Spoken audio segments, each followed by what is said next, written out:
Welcome to the intersection of technology, cybersecurity, and society. Welcome to ITSP Magazine. You're listening to a new Living and Breathing Technology podcast. You're about to join Amina Aggarwal as she captures and shares unedited stories of tech professionals as they reflect on the past, foresee the future, and discuss what they would like to change for a better tomorrow. Knowledge is power, now more than ever.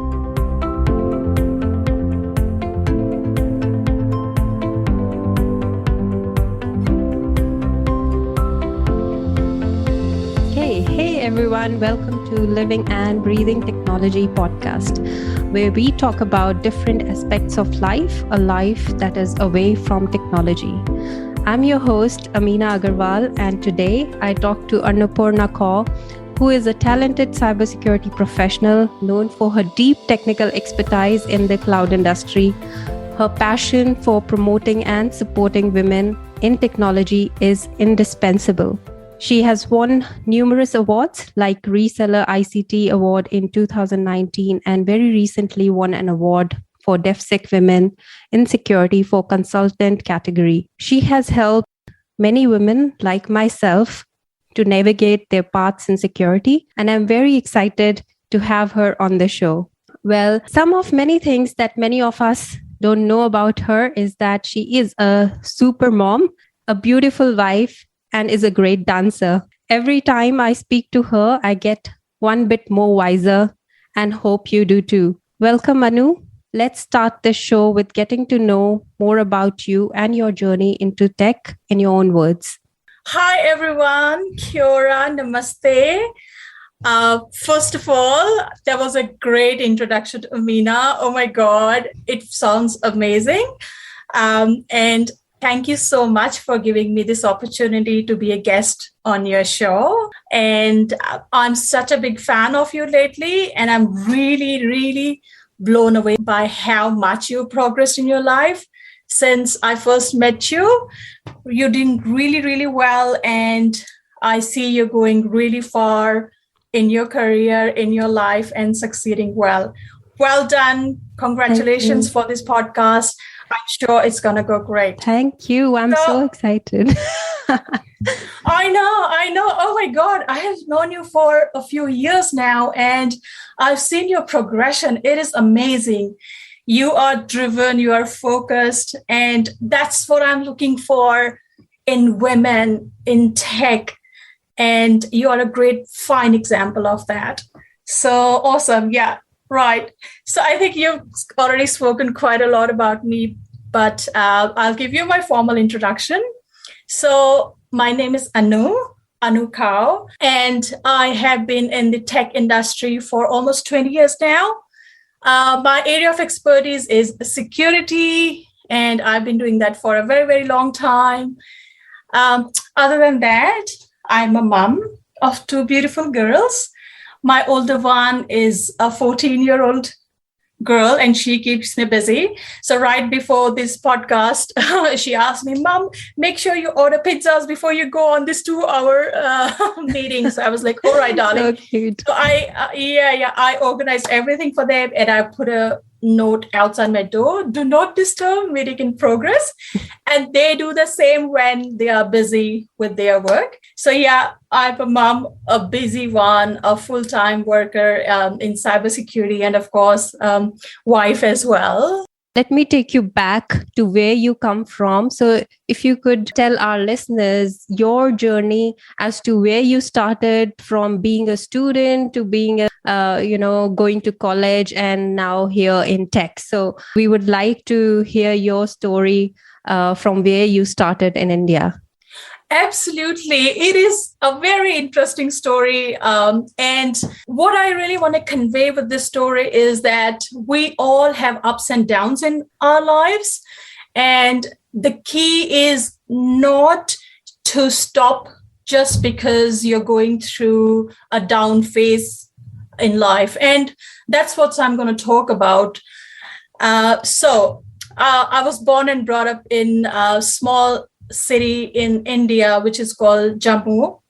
And I come from a family of people who are highly educated, like scientists and doctors, engineers, and like, I grew up with these really educated people, and right then I knew that I had to do something bigger as well.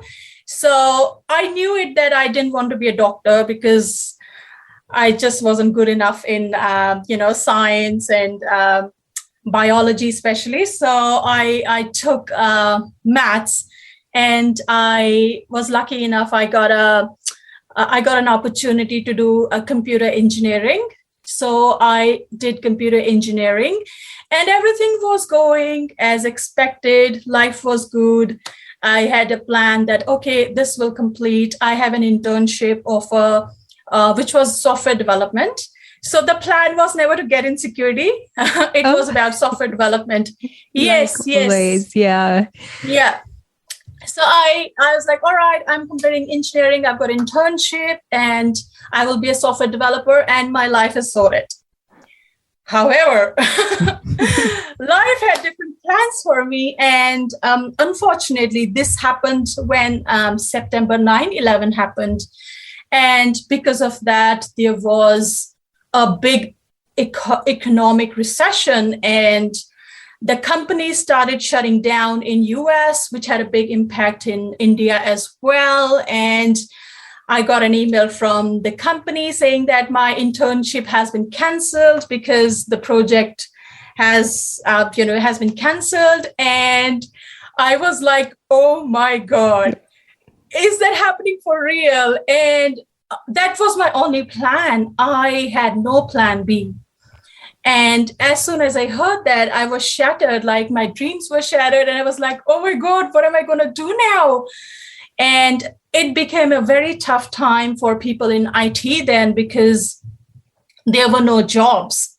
So I was not even entertained by any company because I was a fresher with zero experience, and there were proper layoffs happening in the country, in fact, all across the world, because of this recession. So it was a very challenging time for me. And that was the first time I realized in my life that, okay, we need a plan B in life, and we should always be prepared for that. So what happened after that? During that time, BPO industry, like call centers, etc., they started booming in India, and there were a lot of companies that started opening their back office operations in India. So because I couldn't find a job for computer engineering or software development, I thought I have to start from somewhere. Let's start with the BPO first, as a technical support specialist, and then see what I can do. And the other thing that I was thinking of is my dad has already spent a lot of money in educating me. I didn't want to borrow any more money from him to do something, other than my engineering. So I had thought in my mind, whatever I'm going to do next, it's going to be with my own money. I'm not borrowing from anyone. And I was like, let's get started. So I luckily found a job where I worked as a tech support engineer for a leading American company. And I got that job and I worked really hard. And I worked there for a year. I saved money and I started looking what next, because this was not my goal. This was just an intermediate step for me to get to the next level. So and computer networking was growing at that time. I'm talking about like early 2000s, and there was a shortage of skill. And I started investigating and I found that, there's a big market out there for networking. So I thought, I had studied computer networking in my engineering as well. So I thought it's all right. If I can't be a developer, that's okay. Who cares? Like I can be doing computer networking, and I was interested in it. And I enrolled myself with my own money that I had saved from working in this BPO for a year. And I enrolled myself for a CCNA course. I don't know if you know, but CCNA stands for computers. What is it? Computer net? It's Cisco Certified Network Administrator. That was a long time ago. So I saved my money and I enrolled myself for that course, and I completed the course and I got certified. It was a really hard one, especially because I didn't have experience in networking, but that course gave me the confidence and the skill set to understand the basics and to get my hands dirty on routers and switches and networking devices. So I completed that, and as soon as I did it, I got a job and with another multinational company, and I worked there as a tech engineer, which, if you remember, it's a technical assistant. I was there I started as an engineer. I used to help customers with their security-related problems. And this was for a leading vendor, which is still in market, leading networking vendor. So I was really lucky I got that job, and they chose to put me in the security division, not in routing and switching. And at that time I thought, all right, so I'm talking about year 2002-ish. And I was like, all right, security is interesting. And I had done a BTech project in my final year, which was on virtual private networks. So I knew virtual private networks, and I don't know how they kind of figured. I think I might have mentioned in my interview that I know about VPNs. So they put me in the security team. And that was the best thing that's ever happened to me, to be honest. I was unfortunately the only female in the team. There were like 25 other men in my team, and I was the only female. And that is when I started to realize, like, why are there no women here? And I started asking questions like, why don't I see any women? And all these men, they used to look at me like, what is she doing here? But anyways, I worked really, really hard. It was a very steep learning curve for me. And it was a do or die situation for me, because if I would have not worked hard, I would have not taken it seriously, I probably would have ended up, not a successful person, or I don't know. It's a scary thing to think about. So I worked there for a year, and after that, I learned so much. I learned a lot of stuff. It was not just technology that I learned about. I learned about customer handling skills, how to incident management, right? How to handle situations when customers are irate. Because when you do a real job, it's not just about technology, right? It's about dealing with people as well. And these are skills you learn only when you start working. So great experience, great learning thing for me. And after that, someone told me there's this really big UK telco that they're looking for people in security.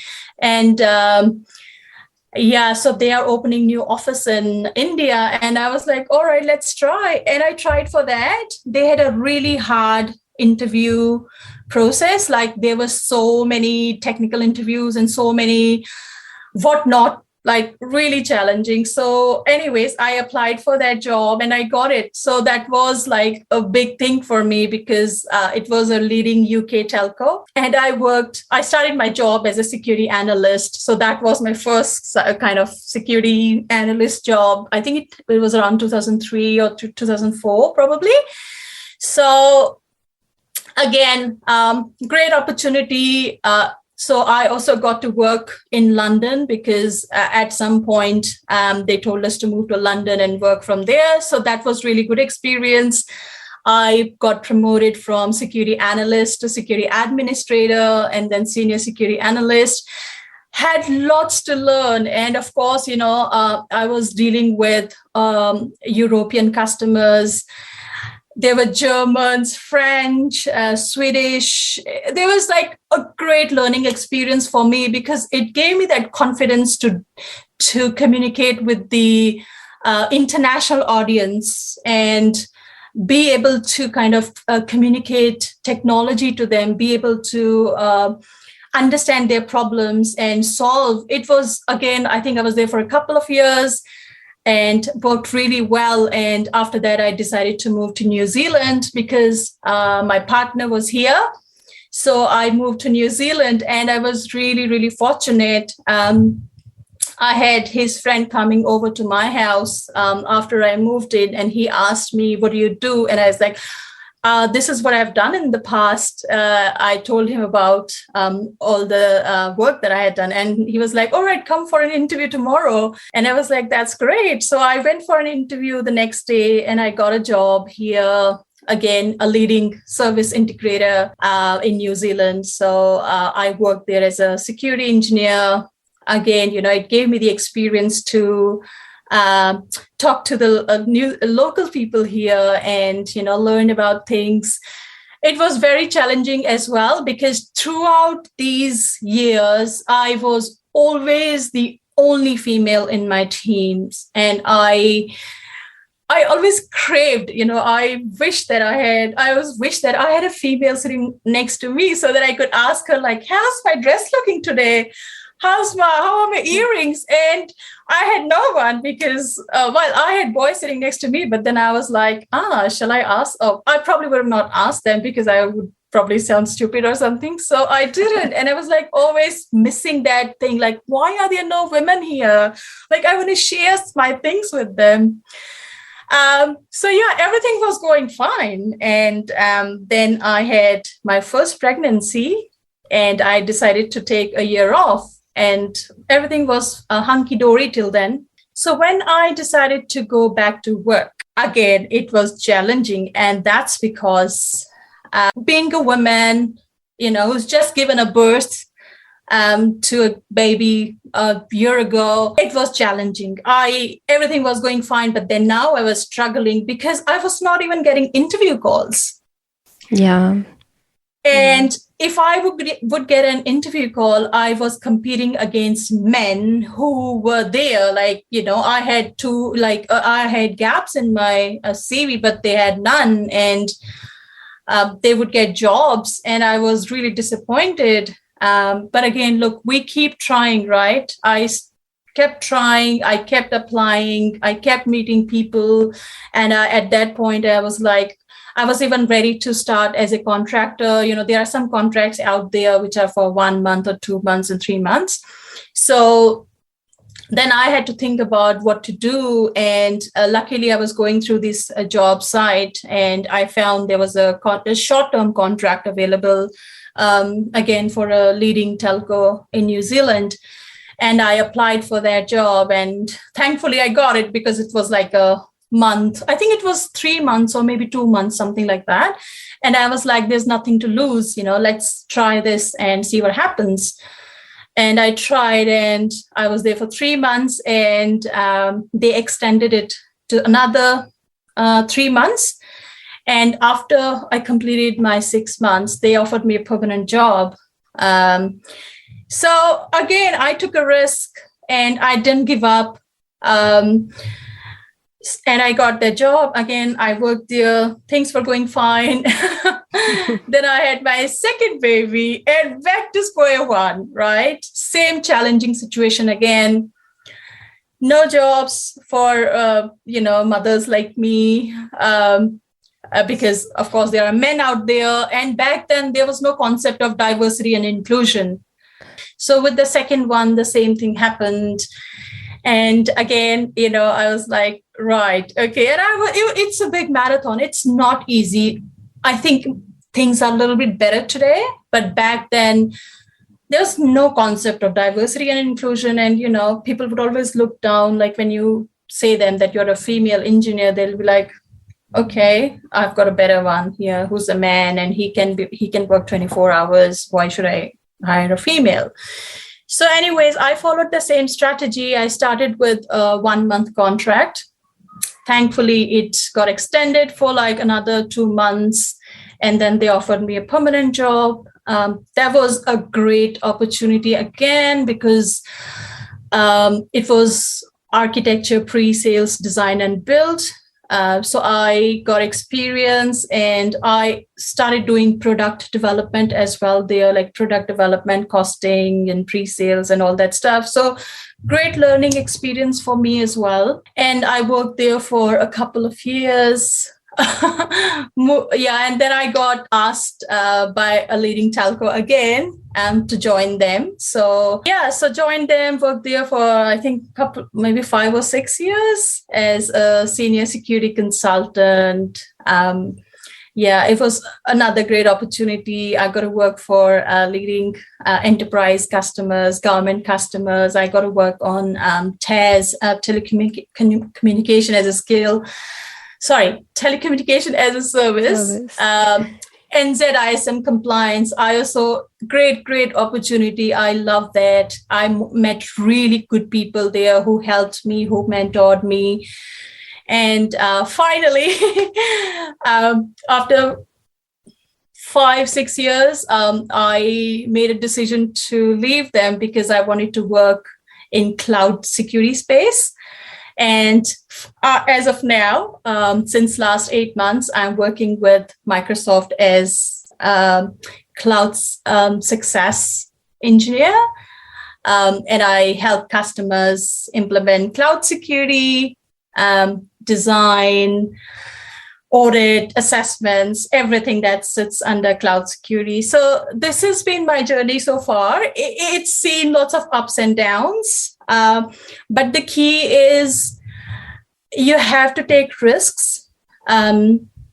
You have to get out of your comfort zone, because each job that I've done so far, even though it's been in security, but it's different roles. And if I would have just stuck to one area of security, I would have not learned so much. Every time in my job, I've tried to get out of my comfort zone, learn new things, because that's how you grow. You can never grow if you're sitting, like they say that a comfort zone is a beautiful space, but nothing ever grows there. So if you want to grow, get out of your comfort zone, take risks, try different things, and you don't know. Like before I joined Microsoft, I had hardly worked on cloud security, and I was doing so well where I was. But then I thought, like, I have to get out of my comfort zone, because the whole world is moving towards cloud security now, and I don't want to be stuck, with on-prem only. So I took this risk. Maybe it might not have worked, but then the key is that if you need to have goals in your life, and if you have goals in your life, you need to work hard and achieve those goals. So I really feel that you did well by taking risks and never giving up. That's the main point when you are faced with challenges. You need to be persistent, you need to be courageous and focused to pursue your dreams, and you fought for it, and you came as a winner. So I feel that you progressed really well, and that is why it says out loud when you speak. It says out loud that you have that much of experience and confidence within you as a woman, to giving birth to a baby and then finding your ways into the industry, and then finding your foot into that industry where it's heavily dominated by men, and still not giving up. That says a lot, and hats off to you. Like, there's lots of women out there who would be learning right now from you to never give up and stay strong, stay tall as you face those challenges, because there'll be times when you will be pulled down, but stay focused and continue with your journey. And I must say, there are a few common things between both of us, that we both are in InfoSec, we both are moms, and we both are immigrants as well. So I wanted to talk to you about, as an immigrant, we we come here and we face different challenges as compared to the people who are local, and we have to create our own support systems around us. And it could be daunting, especially during the lockdown, to keep up with those dear ones, that support system. So how living in a country where your family is away has changed it for you? Yes, that's a very good question, Amina. And you've really touched my heart somewhere because immigrant. So I have been in New Zealand for almost like 16 or 17 years now. And so I think I have been very lucky because I met some amazing people here. And I think the reason that keeps me in New Zealand is the totally awesome, amazing people we've got here. Like when I moved to New Zealand, I think the immigrants were not that very common here, but still I saw the locals were really loving, receptive, and they wanted to learn about our culture. So I think that was the first thing that gave me some confidence that, yes, I can survive here as an immigrant because of the love and affection you get from the locals here. And secondly, I also tried to find out people from our community, like, where I come from back in India. And I was lucky to find really good people who bonded really well with me and were my support system. And everything was going fine. And all of a sudden, we there comes COVID in picture, and you're like, okay, so that was a bit of a shock. Like, I had no idea what was going on. And all of a sudden there were lockdowns, and we had never heard of what a lockdown was before. So it took a few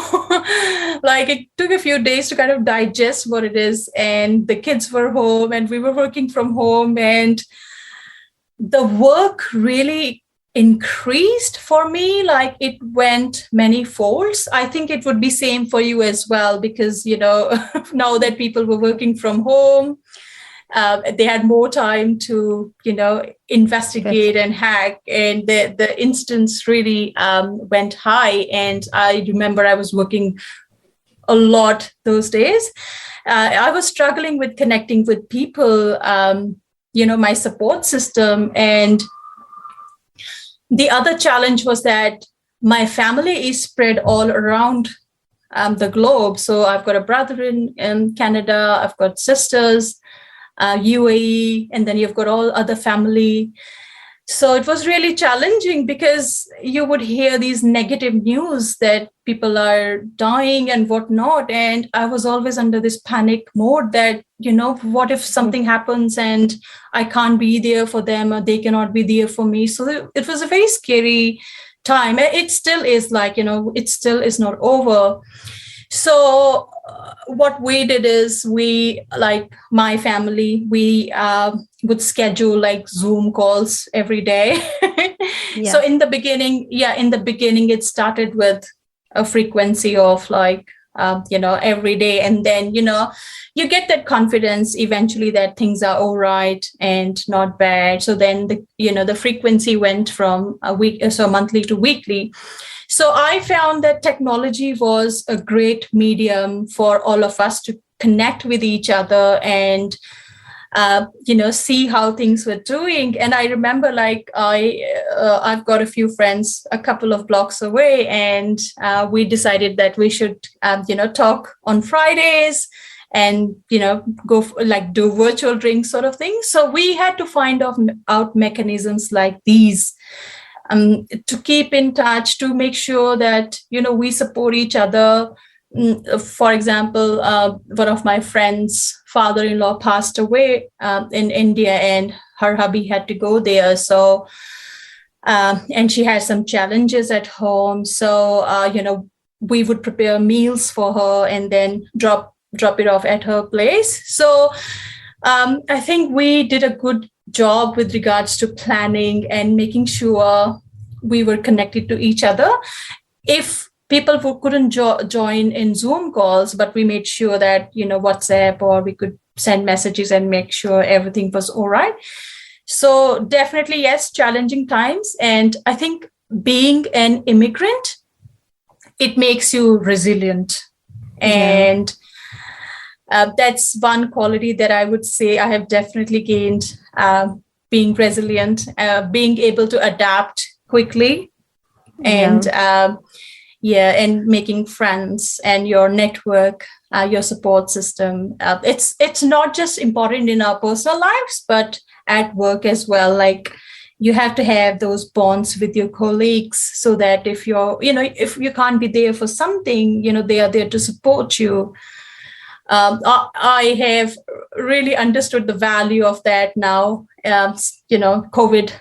Yeah, I agree. I think during the pandemic, at offices or at work, there were more virtual coffee catch-ups as compared to back when we were at office. And the lives have changed afterwards, like how we connected.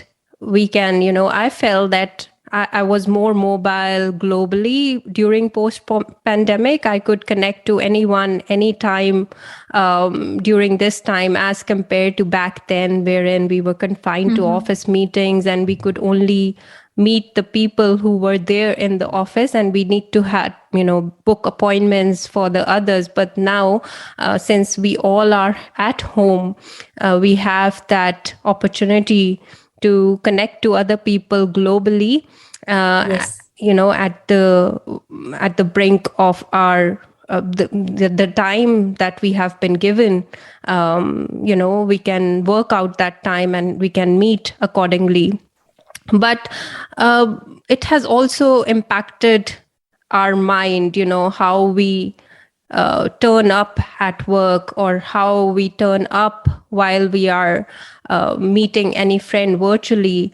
It's quite changed, wherein we were like watching or talking to people at office. We built those connections by looking into their eyes, having that human interaction. But now it's all virtual. It's all connected through this technology, where we are watching each other on screens, and sometimes we are not even watching. The other person might not be okay with turning on the camera, and we are just watching the blank screen.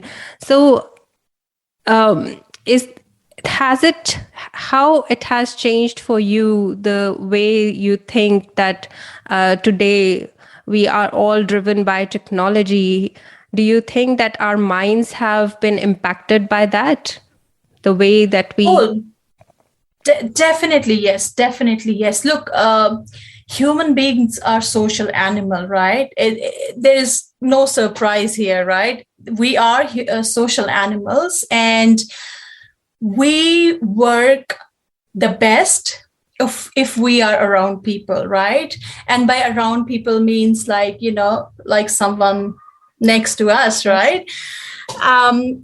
And that's where the mental and physical well-being lies as well, right?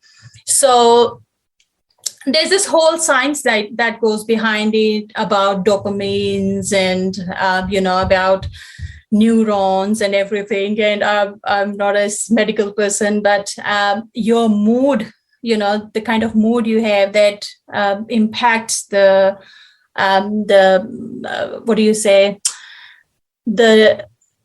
neurons in your mind, which kind of release these hormones in your body and make you feel happy or sad. So if you're not surrounded by people, if you can't connect to them properly, and look, there are meetings where people don't want to turn on their cameras, right? And I can't tell them, no, you have to turn it on. So it is a little bit hard to connect with those people.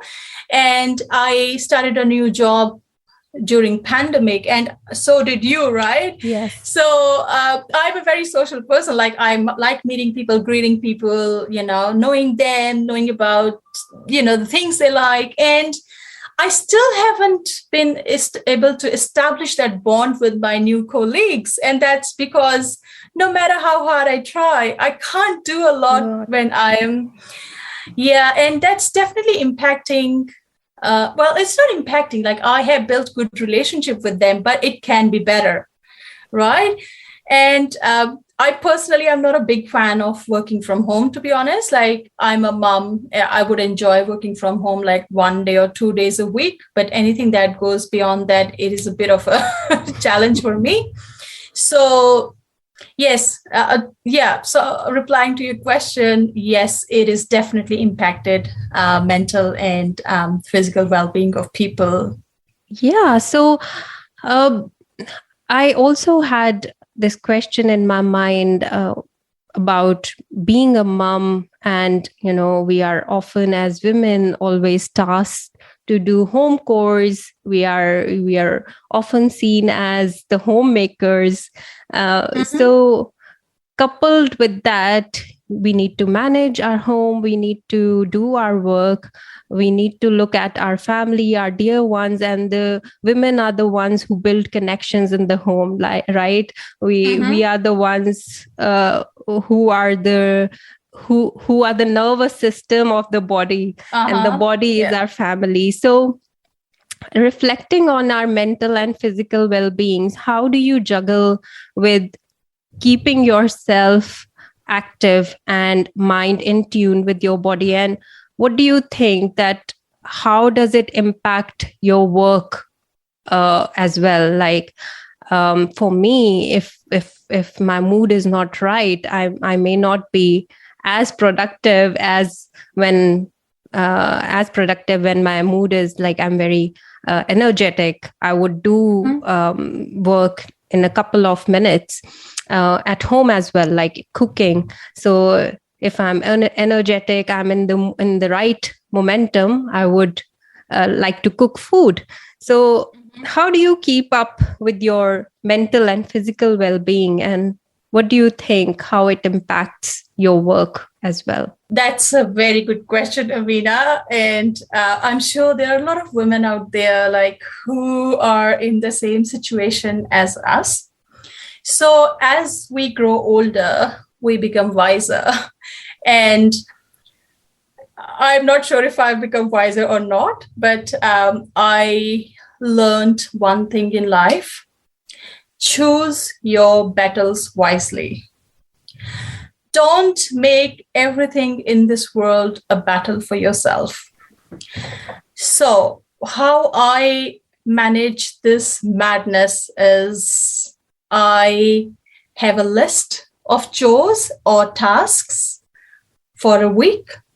I prioritize them.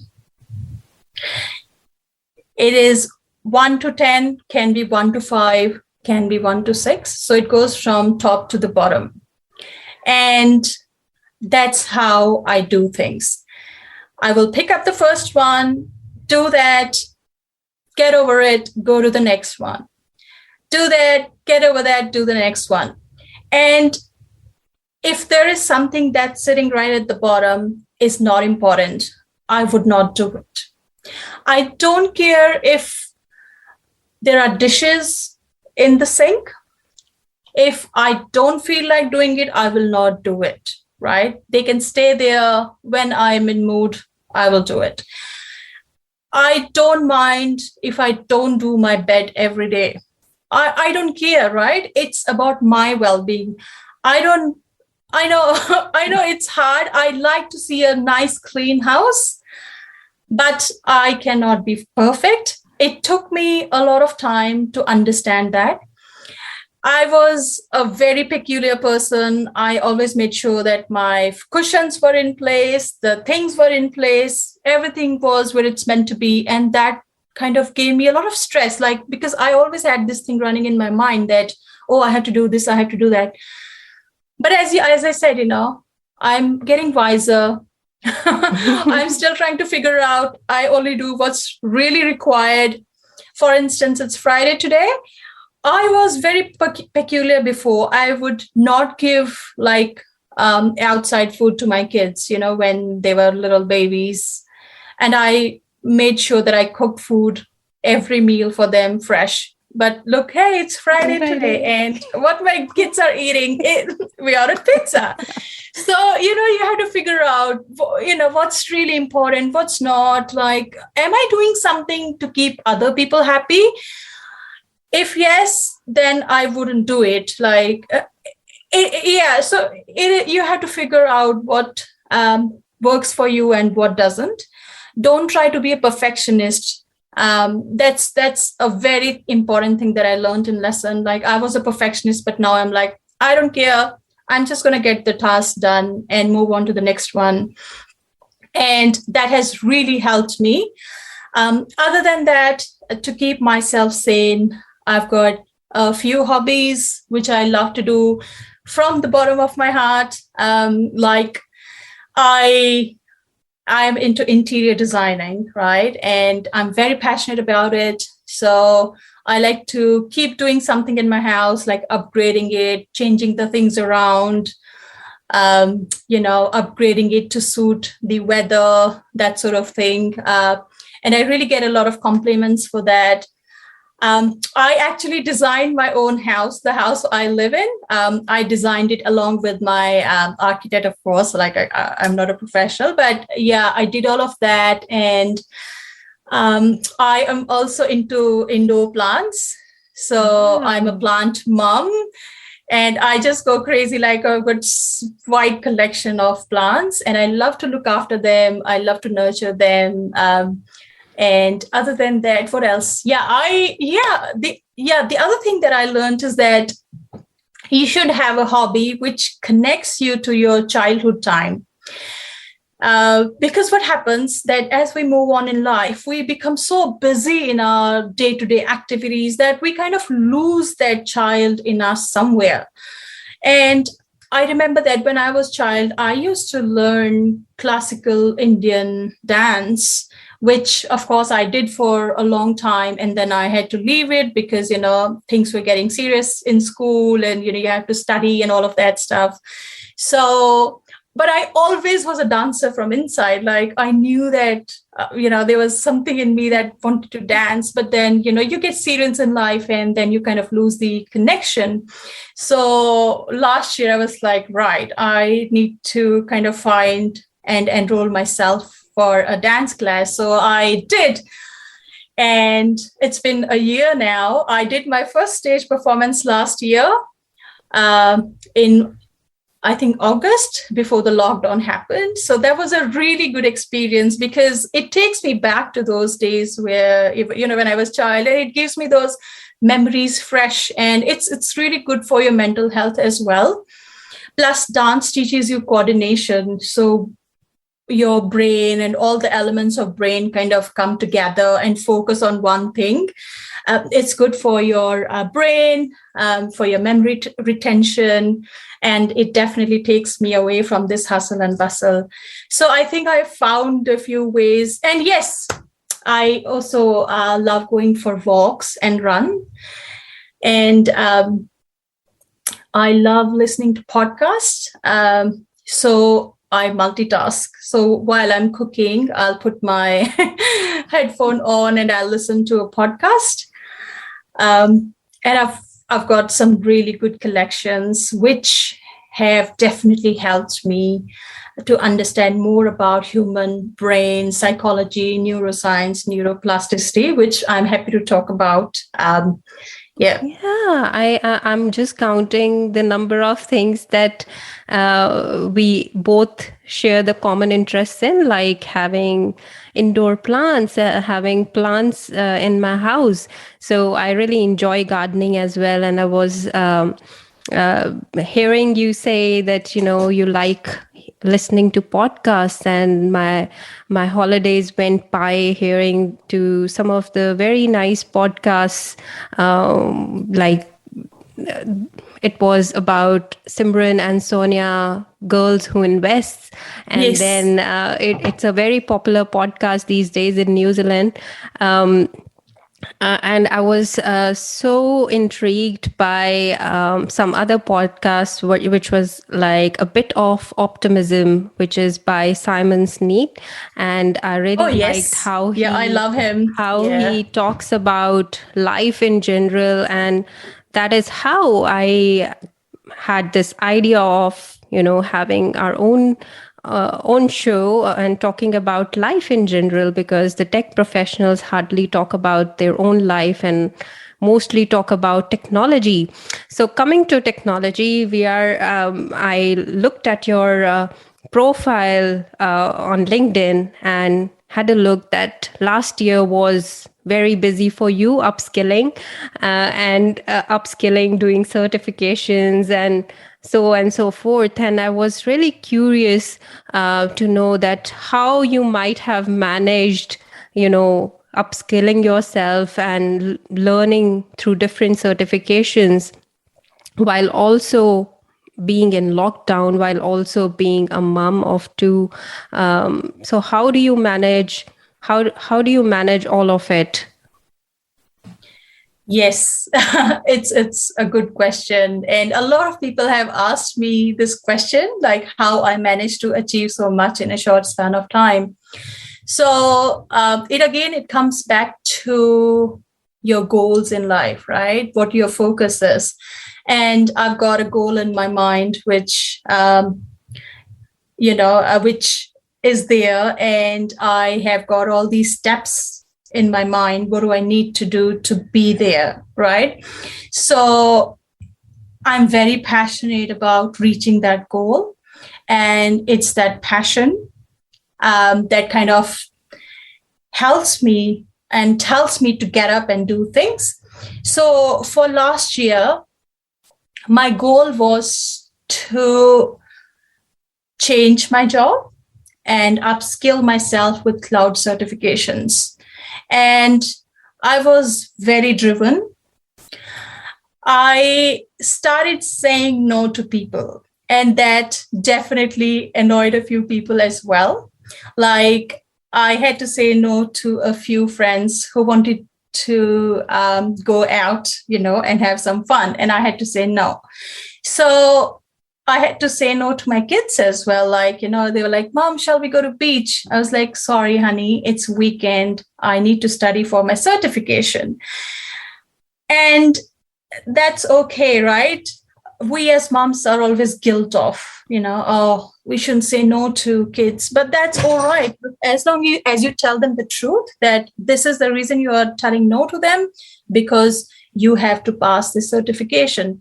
So yes, I did work hard, really hard. I tell you, June till November, and I worked really, really hard. I really prioritized my things, and I took everything which was not in the top 5 out of the list, like going out or, going with friends or, entertainment, etc. I took that out of the list. I studied really, really hard, and I passed those certifications. And everyone can do it. It's not just me, right? If you have that drive, if you have that passion. I'm just going to give you your example, right? So, I remember you spoke to me about releasing this podcast a few months ago. And I was like, all right, that sounds good. And then we tried to coordinate it. And then finally, because you also joined a new job and you are also learning, right? It's not easy. And you've got like 2 kids. I think the younger one is like, how old is the young? 2 years old. Oh my God, you are awesome. And the older one is also like 7 years. Yes. And hats off to you. Like, if you don't have the passion, you can't do these kind of things because you don't get paid for it, right? This is your passion. You're only doing it so that you can support other women in tech, so that you can inspire them, by, inviting people like us to tell about our story. I still remember that you had this really busy schedule and you told me that I can do an interview tomorrow at 10 a.m. And then at 10 a.m. I'm dialing in and I'm seeing you are sitting in a car. And I asked you, why are you sitting in a car? And you said, oh yeah, because this is the only time I've got, because my daughter is doing this computer lessons. She's learning programming, right? Yes. And that I was like so amazed by it. I was like, man, this is the passion, because you were sitting in that car and I know your partner was there, and then your little one was like kind of trying to on the car.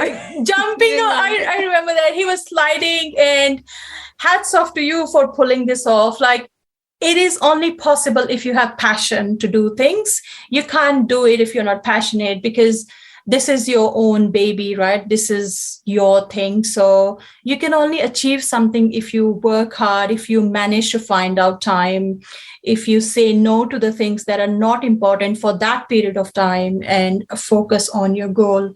So it's the same story with me as well. I was very focused. I knew I had to do it. And I did it. I had to say no to people. That's all right. Everyone understands. We're all adults. Yeah. Yeah, no, absolutely. I think I could relate to that point where you said you need to be focused, and everyone's priorities are different at different times. And for you, last year would be like taking those certifications and doing them well.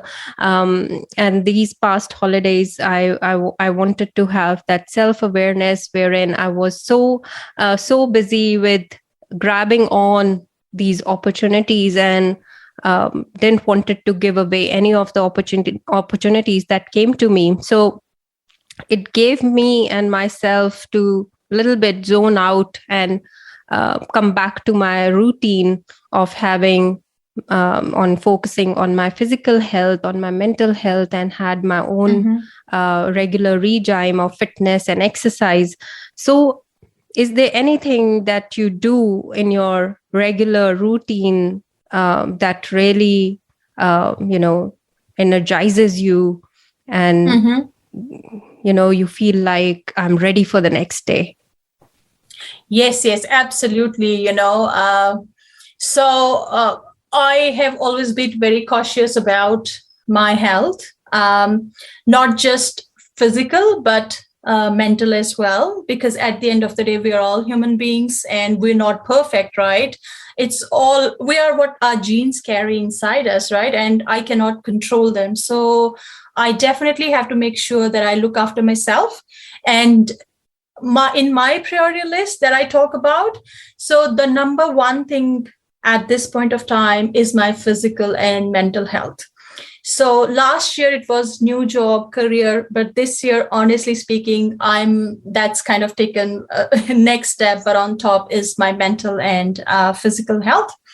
So as I told you before, I love to go for walks, or I love to go for a jog or run. And that's how I kind of keep myself energized and make sure that I'm physically fit. And also, I told you about my dance lessons. So I take dance lessons as well, because, of course, it is getting a bit harder now. And, you have to kind of synchronize so many things. And it is definitely challenging. So I'm quite happy with these physical activities at this point of time. I'm not a gym person. I hate going to gym, but I like more going out in real world and, looking at the beauty. And yes, so that's really good. And I multitask. So while I'm walking or running or jogging, I put my headsets on and I listen to podcasts, because that is the food for your soul, right? That is like the exercise my brain does, my mind does, by listening to these awesome stories, hearing about what's happening in the world, what are other people doing, learning something other than tech. So that's definitely the food for my soul. And this is definitely the priority for me this year. And so far, it's been going well. Like 1 month is already over and I've been consistently doing it. So they say it takes like 27 days to form a habit. Yes. So yeah. So I think it's 27 days over for me. So yeah, hopefully I'll continue. Wow, that sounds really a plan. Like you are very organized and you like to do, you plan ahead. And that's something, we all should learn from. And I'm trying to do that. We need to plan ahead in order to formulate, in order to make our life more healthier and happier. So reflecting on the past few years, what is the one thing or some of the things that you would like to change in the coming year? That's a very, very good question. And I would say that physical and mental health for me is the top priority. And definitely that's because you can't get away from your physical body or mental body, right? It is what defines you. No matter where you go, like you might go to the best hotel in the world, but if you're not physically fit or if you're not mentally there, you're not going to enjoy it, right? So physically fit, mentally fit. And the number 2 is being mentally present more, right? Because as I said before, like I have this habit of multitasking where I'm doing 2 things at a time and my brain is kind of split. Yes. So now I have decided that I'm going to slow down things a little bit, get more organized and stay focused and try to be more present so that when my kids are talking to me, I'm not just replying to their questions, I'm actually listening. And I hope my kids are not listening this. They'll be like, Mom, have you been acting all this time? So yeah, definitely. Yeah, these 2 things, a lot of emphasis for me. Yes, I definitely want to do a lot more for women in tech. Not just women, but I would say minorities in tech.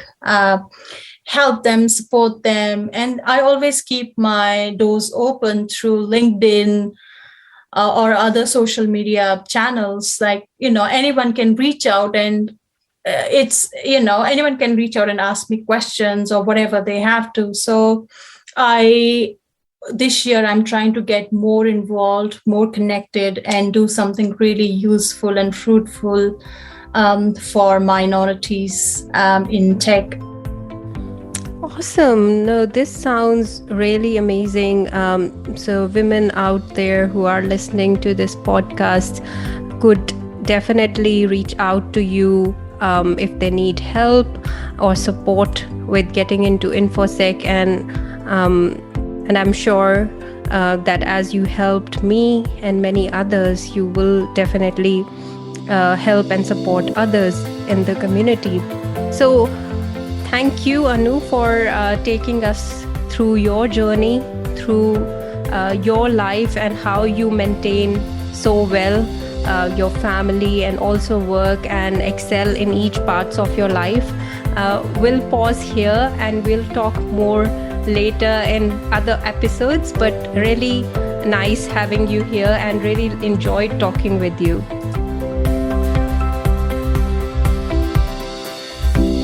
We hope you enjoyed this episode of Living and Breathing Technology Podcast with Amina Aggarwal. If you learned something new and this podcast made you think, then share itspmagazine.com with your friends, family, and colleagues. If you represent a company and wish to associate your brand with our conversations, sponsor one or more of our podcast channels. We hope you will come back for more stories and follow us on our journey. You can always find us at the intersection of technology, cybersecurity, and society.